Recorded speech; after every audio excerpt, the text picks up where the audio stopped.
Good morning Madume, Dumelang, Sanbonani. Ngethemba siyaphila sonke. Hope you all well. Today we're going to be dealing with chapter 4 of the basic conditions of employment, which is about the particulars of employment and remuneration. Right? Then let's go to the application of this chapter. Number 1, this chapter does not apply to an employee who works less than 24 hours a month for an employer. Number 2, section 29, subsection 1 and O and P, 30, 31 and 33 do not apply to an employer who employs fewer than 5 employees. Right, let's keep that in mind. Then number 29, written particulars of employment. Number 1, an employer must supply an employee when the employee commences employment with the following particulars in writing. A, the full name and address of the employer. B, the name and occupation of the employee or a brief description of the work for which the employee is employed. C, the place of work and where the employee is required or permitted to work at various places, an indication of this. D, the date on which the employment began.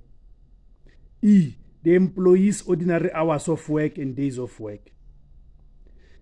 F, the employee's wage or the rate and the method of calculating wages. G, the rate of pay for overtime. H, any other cash payment that the employee is entitled to. I, any payment in kind that the employee is entitled to and the value of the payment in kind. J, how frequently remuneration will be paid. K, any deductions to be made from the employee's remuneration. I, the leave to which the employee is entitled. M, the period of notice required to terminate employment, or if employment is for a specified period, the date when the employment is to terminate. N, a description of any council or sectoral determination which covers the employer's business. O, any period of employment which the previous employer that counts towards the employee's period of employment. P, a list of any other documents that form part of the contract of employment indicating a place that is reasonably accessible to the employee where a copy of each may be obtained.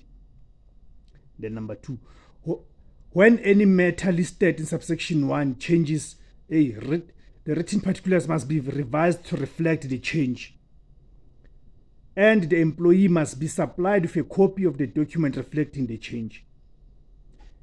If an employee, that's number 3, if an employee is not able to understand the written particulars, the employer must ensure that they are explained to the employee in a language and in a manner that the employee understands. Number 4, written particulars in terms of this section must be kept by the employer for a period of 3 years after the termination of employment. Informing employees of their rights. An employer must display at the workplace, where it can be read by employees, a statement in the prescribed form of the employee's rights under this act in the official languages which are spoken in the workplace. That's very important, guys. 31, keeping of records. Every employer must keep a record containing at least the following information: the employee's name and occupation. B, the time worked by each employee. C, the remuneration paid to each employee. D, the date of birth of an employee under the age of 18. And F and E, any other prescribed information. A record in terms of subsection 1 must be kept by the employer for a period of 3 years from the date of the last entry in the record. Number 3, no person may make a false entry in the record maintained in terms of subsection 1. Number 4, an employer who keeps a record in terms of this section is not required to keep any other record of time worked and remuneration paid as required by any other employment law. Right. Then we go deal with payment of remuneration. An employer must pay to an employee any remuneration that is paid in money. A, in South African currency, which means it's a rand. B, daily, weekly, fortnightly, or monthly. And C, in cash, by check or direct deposit into account designated by the employee.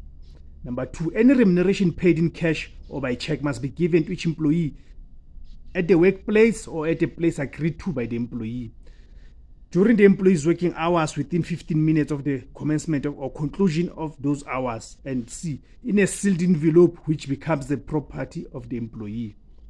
Number 3, an employer must pay remuneration no later than 7 days after the completion of the period which the remuneration is payable, or B, the termination of the contract of employment. Guys, this one is very important because we've had situations where employers delay the payment. You'd find the people, they get paid fortnightly. Sometimes a week or 2 weeks passes by without the employer paying the salaries.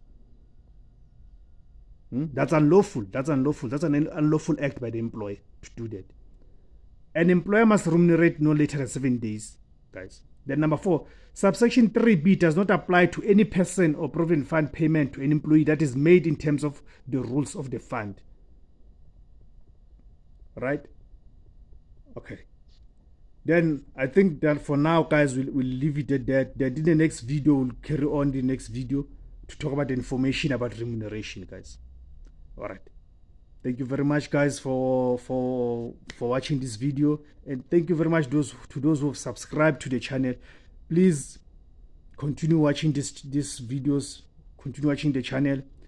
Please encourage others to subscribe to the channel. Please share this video, share this channel with others. Let's grow it, guys, so at least we empower ourselves with the knowledge in terms of our rights as workers. Thank you very much. Let's say it.